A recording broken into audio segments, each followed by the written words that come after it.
ആകാശവാണി.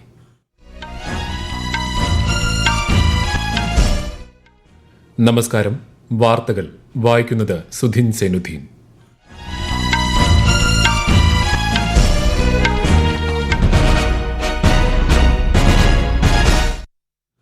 പ്രധാന വാർത്തകൾ. കേന്ദ്ര ബജറ്റിന് മുന്നോടിയായി പ്രമുഖ സാമ്പത്തിക ശാസ്ത്രജ്ഞരുമായി പ്രധാനമന്ത്രി നരേന്ദ്രമോദി ആശയവിനിമയം നടത്തി. രാജ്യത്തേക്കുള്ള ചരക്ക് ഗതാഗതത്തിൽ പുതിയ അധ്യായം തുടർന്ന് വിഴിഞ്ഞം അന്താരാഷ്ട്ര തുറമുഖത്ത് ആദ്യ ചരക്ക് കപ്പൽ നങ്കൂരമിട്ടു. ഔദ്യോഗിക സ്വീകരണവും ട്രയൽ റണ്ണും നാളെ. 15ാം കേരള നിയമസഭയുടെ 11ാം സമ്മേളനം സമാപിച്ചു. നടപ്പ് സാമ്പത്തിക വർഷത്തേക്കുള്ള ബജറ്റ് ധനാഭ്യർത്ഥനകൾ സഭ പാസാക്കി. വിനോദസഞ്ചാര സാധ്യത കണക്കിലെടുത്ത് രാജ്യത്തെ കൂടുതൽ ലൈറ്റ് ഹൌസുകൾ ഉടൻ വികസിപ്പിക്കുമെന്ന് കേന്ദ്രമന്ത്രി സർബാനന്ദ സോനോവാൾ. യൂറോകപ്പ് ഫൈനലിൽ തിങ്കളാഴ്ച സ്പെയിൻ ഇംഗ്ലണ്ടിനെ നേരിടും. കോപ്പ അമേരിക്ക ഫൈനലിൽ അർജന്റീന കൊളംബിയ പോരാട്ടം. വാർത്തകൾ വിശദമായി. കേന്ദ്ര ബജറ്റിന് മുന്നോടിയായി പ്രമുഖ സാമ്പത്തിക ശാസ്ത്രജ്ഞരുമായി പ്രധാനമന്ത്രി നരേന്ദ്രമോദി ഇന്ന് ആശയവിനിമയം നടത്തി. ന്യൂഡൽഹിയിൽ നടന്ന യോഗത്തിൽ ധനമന്ത്രി നിർമ്മല സീതാരാമൻ, നിതി ആയോഗ് ഉപാധ്യക്ഷൻ സുമൻ ബെറി, സാമ്പത്തിക വിദഗ്ധർ തുടങ്ങിയവർ പങ്കെടുത്തു. ഈ മാസം 22-നാണ് പാർലമെന്റിന്റെ ബജറ്റ് സമ്മേളനം ആരംഭിക്കുക. 23-ന് ധനമന്ത്രി നിർമ്മല സീതാരാമൻ ബജറ്റ് അവതരിപ്പിക്കും. കേന്ദ്ര സർക്കാരിന്റെ ദൂരവ്യാപക നയങ്ങളുടെയും ഭാവി കാഴ്ചപ്പാടുകളുടെയും ഫലപ്രദമായ രേഖയായിരിക്കും ബജറ്റെന്ന് പാർലമെന്റിന്റെ ഇരുസഭകളുടെയും സംയുക്ത സമ്മേളനത്തിൽ രാഷ്ട്രപതി ദ്രൌപദി മുർമു വ്യക്തമാക്കിയിരുന്നു. രാജ്യത്തേക്കുള്ള ചരക്ക് ഗതാഗതത്തിൽ പുതിയ അധ്യായം തുറന്ന് വിഴിഞ്ഞം അന്താരാഷ്ട്ര തുറമുഖത്ത് ആദ്യ മദർഷിപ്പ് നങ്കൂരമിട്ടു. ഇന്ന് രാവിലെ വിഴിഞ്ഞത്തെത്തിയ സാൻ ഫെർണാണ്ടോ മദർഷിപ്പിന് നാളെ ഔദ്യോഗിക സ്വീകരണം നൽകും. മുഖ്യമന്ത്രി പിണറായി വിജയന്റെയും കേന്ദ്രമന്ത്രി സർബാനന്ദ സോനോവാളിന്റെയും സാന്നിധ്യത്തിൽ നാളെ ട്രയൽ റണ്ണും നടക്കും. വിശദാംശങ്ങളിലേക്ക്. ലോകത്തെ രണ്ടാമത്തെ വലിയ കപ്പൽ കമ്പനിയായ മെസ്കിന്റെ സാൻ ഫെർണാണ്ടോ മദർഷിപ്പിനെ വിഴിഞ്ഞത്ത് വാട്ടർ സല്യൂട്ട് നൽകി സ്വീകരിച്ചു. രാവിലെ 7 മണിയോടെയാണ് വിഴിഞ്ഞം തുറമുഖത്തിന്റെ ഔട്ടർ ഏരിയയിൽ കപ്പലെത്തിയത്. 9:50 ബർത്തിംഗ് നടപടികൾ പൂർത്തിയാക്കി. മന്ത്രിമാരായ VN വാസവനും GR അനിലും ബർത്തിംഗ് സമയത്ത് സന്നിഹിതരായിരുന്നു. 1930 കണ്ടെയ്നറുകളാണ് വിഴിഞ്ഞത്ത് ഇറക്കുന്നത്. ഈ മാസം 2-ന് ചൈനയിലെ സിയാമൻ തുറമുഖത്തു നിന്നും പുറപ്പെട്ട കപ്പൽ കൊളംബോ വഴിയാണ് വിഴിഞ്ഞത്തെത്തിയത്. നാളെ ട്രയൽ റണ്ണും മദർഷിപ്പിന്റെ ഔദ്യോഗിക സ്വീകരണം നടക്കും. കേന്ദ്രമന്ത്രി സർബാനന്ദ സോനോവാൾ, മുഖ്യമന്ത്രി പിണറായി വിജയൻ തുടങ്ങിയവർ ചടങ്ങിൽ പങ്കെടുക്കും. സംസ്ഥാനത്തിന്റെ സാമ്പത്തിക അടിസ്ഥാന സൗകര്യ വികസന രംഗത്ത് വിഴിഞ്ഞം അന്താരാഷ്ട്ര തുറമുഖം സുപ്രധാന നാഴികക്കല്ലാകുമെന്നാണ് പ്രതീക്ഷിക്കുന്നത്. News desk, Akashvani.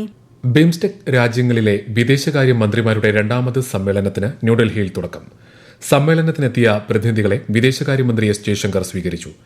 ബിംസ്റ്റെക് സഹകരണത്തിന് പ്രതിബദ്ധതയും ഊർജ്ജവും പകരാൻ ചർച്ചകൾ സഹായകമാകുമെന്ന് വിദേശകാര്യമന്ത്രി പറഞ്ഞു. ആഗോളവും പ്രാദേശികവുമായ വിഷയങ്ങളിൽ പരിഹാരങ്ങൾ കണ്ടെത്തേണ്ടത് അത്യന്താപേക്ഷിതമാണെന്നും ശ്രീ ജയശങ്കർ അഭിപ്രായപ്പെട്ടു. സുരക്ഷ, ഗതാഗതം, വ്യാപാരം, നിക്ഷേപം തുടങ്ങിയ മേഖലകളിൽ ബംഗാൾ ഉൾക്കടൽ മേഖലയിലെ രാജ്യങ്ങൾ തമ്മിലുള്ള സഹകരണം മെച്ചപ്പെടുത്തുകയാണ് സമ്മേളനം ലക്ഷ്യമിടുന്നത്. വിനോദസഞ്ചാര സാധ്യത കണക്കിലെടുത്ത് രാജ്യത്തെ കൂടുതൽ ലൈറ്റ് ഹൌസുകൾ ഉടൻ വികസിപ്പിക്കുമെന്ന് കേന്ദ്രമന്ത്രി സർബാനന്ദ സോനോവാൾ. 149 മാരിടൈം രാജ്യങ്ങളുടെ നേതൃസ്ഥാനത്തേക്ക് ഇന്ത്യ മുന്നേറണമെന്നും കേന്ദ്രമന്ത്രി പറഞ്ഞു. ലൈറ്റ് ഹൌസ് ടൂറിസത്തിന് പ്രോത്സാഹനം നൽകുന്നത് ലക്ഷ്യമിട്ട് മേഖലയിലെ പങ്കാളികളുമായി തിരുവനന്തപുരത്ത് ചർച്ച നടത്തുകയായിരുന്നു അദ്ദേഹം. ലൈറ്റ് ഹൌസുകൾ കൂടുതൽ ഭിന്നശേഷി സൌഹൃദമാക്കുകയാണ് ലക്ഷ്യമെന്നും കേന്ദ്രമന്ത്രി പറഞ്ഞു. പ്രതിവർഷം 35 ലക്ഷം ആഭ്യന്തര വിനോദസഞ്ചാരികളെത്തുന്ന കോവളം ബീച്ചിന്റെ സൌന്ദര്യം ലോക സഞ്ചാരികളെ ആകർഷിക്കുന്നതാണെന്നും കേന്ദ്രമന്ത്രി അഭിപ്രായപ്പെട്ടു. നീറ്റ് UG പരീക്ഷാ ക്രമക്കേടുകളുമായി ബന്ധപ്പെട്ട ഹർജികൾ പരിഗണിക്കുന്നത് സുപ്രീംകോടതി ഈ മാസം 18-ലേക്ക് മാറ്റി. കേന്ദ്ര സർക്കാരും ദേശീയ പരീക്ഷാ ഏജൻസിയും സമർപ്പിച്ച സത്യവാങ്മൂലങ്ങളിൽ പ്രതികരണം രേഖപ്പെടുത്താൻ കക്ഷികൾക്ക് സാവകാശം നൽകുന്നതിനായാണ് വാദം കേൾക്കുന്നത് മാറ്റിവെച്ചത്. ചീഫ് ജസ്റ്റിസ് DY ചന്ദ്രചൂഡ് അധ്യക്ഷനായ ബെഞ്ചിന്റേതാണ് തീരുമാനം. പരീക്ഷാഫലം സമഗ്രമായി വിശകലനം ചെയ്യാൻ വിദ്യാഭ്യാസ മന്ത്രാലയം മദ്രാസ് IIT-യോട് നിർദ്ദേശിച്ചിട്ടുള്ളതായി കേന്ദ്രം ഇന്നലെ സമർപ്പിച്ച അധിക സത്യവാങ്മൂലത്തിൽ വ്യക്തമാക്കിയിരുന്നു. നീറ്റ് UG പരീക്ഷയുമായി ബന്ധപ്പെട്ട് വിദ്യാർത്ഥികളുടെ സംഘം കേന്ദ്ര വിദ്യാഭ്യാസ മന്ത്രി ധർമ്മേന്ദ്ര പ്രധാനുമായി കൂടിക്കാഴ്ച നടത്തി. വിദ്യാർത്ഥികളുടെ അനുഭവങ്ങളും പരീക്ഷയിൽ നേരിടുന്ന വെല്ലുവിളികളും സംഘം കേന്ദ്രമന്ത്രിയെ ധരിപ്പിച്ചു. ഈ വാർത്തകൾ ആകാശവാണിയിൽ നിന്ന്. ആകാശവാണി വാർത്തകളും വാർത്താധിഷ്ഠിത പരിപാടികളും all India radio news Thiruvananthapuram എന്ന യൂട്യൂബ് ചാനലിൽ ലഭ്യമാണ്. കൂടുതൽ വാർത്തകൾക്കായി @all India radio news Thiruvananthapuram എന്ന ഫേസ്ബുക്ക് പേജും @AER_News_TVM എന്ന എക്സ് ഹാൻഡിലും സന്ദർശിക്കാം. 15ാം കേരള നിയമസഭയുടെ 11ാം സമ്മേളനം സമാപിച്ചു. 19 ദിവസം നീണ്ടുനിന്ന സമ്മേളനത്തിനാണ് ഇന്ന് സമാപനമായത്. 2024-25 സാമ്പത്തിക വർഷത്തേക്കുള്ള ബജറ്റ് ധനാഭ്യർത്ഥനകൾ സമ്മേളന കാലയളവിൽ ചർച്ച ചെയ്ത് പാസാക്കി.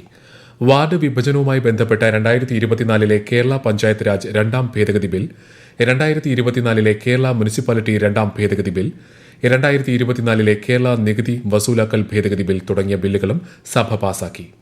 സമ്മേളന കാലയളവിൽ CAG റിപ്പോർട്ടുകൾ ഉൾപ്പെടെ 486 രേഖകൾ സഭയുടെ മേശപ്പുറത്ത് വെച്ചു. നിയമസഭാ സമ്മേളനത്തിന്റെ അവസാന ദിനവും സഭയിൽ പ്രതിപക്ഷ വാക്കൌട്ട്. കേരളത്തിൽ നിന്നും വിദേശത്തേക്ക് പോകുന്ന വിദ്യാർത്ഥികളുടെ എണ്ണം വർദ്ധിക്കുന്ന സാഹചര്യം സഭാ നടപടികൾ നിർത്തിവെച്ച് ചർച്ച ചെയ്യണമെന്ന ഉപക്ഷേപത്തിന് അനുമതി നിഷേധിച്ചതിൽ പ്രതിഷേധിച്ചാണ് പ്രതിപക്ഷം വാക്കൌട്ട് നടത്തിയത്. പ്രതിപക്ഷത്തു നിന്നും മാത്യു കുഴൽനാടനാണ് ഉപക്ഷേപത്തിന് നോട്ടീസ് നൽകിയത്. എന്നാൽ വിദ്യാർത്ഥികൾ ഉന്നത വിദ്യാഭ്യാസവും തൊഴിലും തേടി വിദേശത്തേക്ക് പോകുന്നത് ആഗോള പ്രതിഭാസമാണെന്ന മന്ത്രി ആർ ബിന്ദുവിന്റെ മറുപടിയെ തുടർന്ന് ഉപക്ഷേപ അവതരണത്തിനുള്ള അനുമതി സ്പീക്കർ നിഷേധിക്കുകയായിരുന്നു.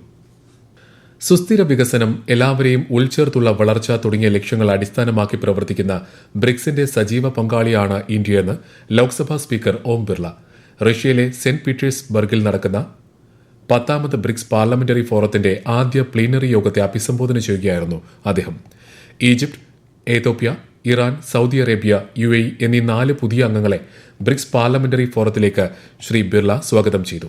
ആഗോള ഭരണ സംവിധാനത്തിന്റെ ജനാധിപത്യവൽക്കരണത്തിനും UN സുരക്ഷാ സമിതി, ആഗോള വ്യാപാര സംഘടന തുടങ്ങിയവയുടെ നവീകരണത്തിനും ബ്രിക്സ് രാജ്യങ്ങൾ പ്രതിജ്ഞാബദ്ധമാണെന്ന് ലോക്സഭാ സ്പീക്കർ പറഞ്ഞു. ഞായറാഴ്ച നടക്കുന്ന യൂറോ കപ്പ് ഫൈനലിൽ ഇംഗ്ലണ്ട് സ്പെയിനിനെ നേരിടും. അർദ്ധരാത്രി 12:30-നാണ് മത്സരം. രണ്ടാം സെമിയിൽ നെതർലൻഡ്സിനെ പരാജയപ്പെടുത്തിയാണ് ഇംഗ്ലണ്ട് ഫൈനലിൽ കടന്നത്. ആദ്യ സെമിയിൽ ഫ്രാൻസിനെ വീഴ്ത്തിയായിരുന്നു സ്പെയിനിന്റെ ഫൈനൽ പ്രവേശം. ഈ മാസം 15-ന് നടക്കുന്ന കോപ്പ അമേരിക്ക ഫുട്ബോളിന്റെ ഫൈനലിൽ അർജന്റീനയും കൊളംബിയയും ഏറ്റുമുട്ടും. ഇന്ന് നടന്ന രണ്ടാം സെമിയിൽ ഉറുഗ്വേയെ ഏകപക്ഷീയമായ 1 ഗോളിന് പരാജയപ്പെടുത്തിയാണ് കൊളംബിയ കലാശക്കളിക്ക് യോഗ്യത നേടിയത്.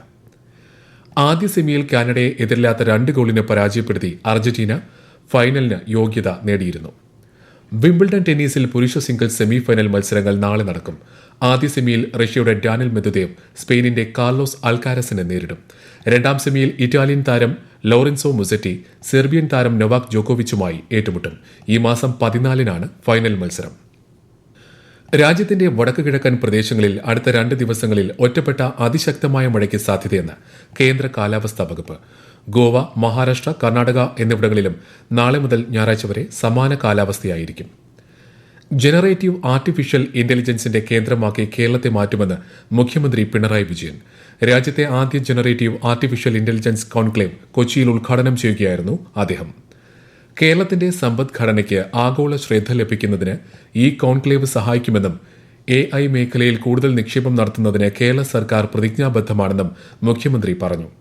കാലാവസ്ഥാ വ്യതിയാനം മൂലമുണ്ടാകുന്ന പ്രകൃതി ദുരന്തങ്ങളിൽ നിന്നും മനുഷ്യജീവനുകൾ സംരക്ഷിക്കുന്നതടക്കമുള്ള വിഷയങ്ങളിൽ ആർട്ടിഫിഷ്യൽ ഇന്റലിജൻസ് സഹായം വലിയ നേട്ടമാണ് ലോകത്തിന് നൽകുന്നതെന്നും മുഖ്യമന്ത്രി പറഞ്ഞു. തമിഴ്നാട്ടിലെ പുതുക്കോട്ട സ്വദേശികളായ 13 മത്സ്യത്തൊഴിലാളികളെ ശ്രീലങ്കൻ നാവികസേന അറസ്റ്റ് ചെയ്തു. കച്ചത്തീവിന് സമീപം മത്സ്യബന്ധനം നടത്തുന്നതിനിടെയാണ് അറസ്റ്റ്. കസ്റ്റഡിയിലെടുത്ത മത്സ്യത്തൊഴിലാളികളെ കങ്കേസന്തുറൈ തുറമുഖത്തേക്ക് കൊണ്ടുപോയി. ഈ മാസം 1-നും 25 മത്സ്യത്തൊഴിലാളികളെ ശ്രീലങ്കൻ നാവികസേന പിടികൂടിയിരുന്നു.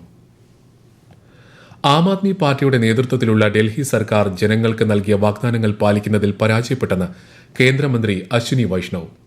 നഗരത്തിലെ ജനങ്ങൾക്ക് വെള്ളം ലഭ്യമാക്കാൻ കഴിയാത്ത മുഖ്യമന്ത്രി അരവിന്ദ് കെജ്രിവാളിന് മദ്യവുമായി ബന്ധപ്പെട്ട വിഷയങ്ങളിലാണ് ശ്രദ്ധയെന്ന് അദ്ദേഹം ആരോപിച്ചു.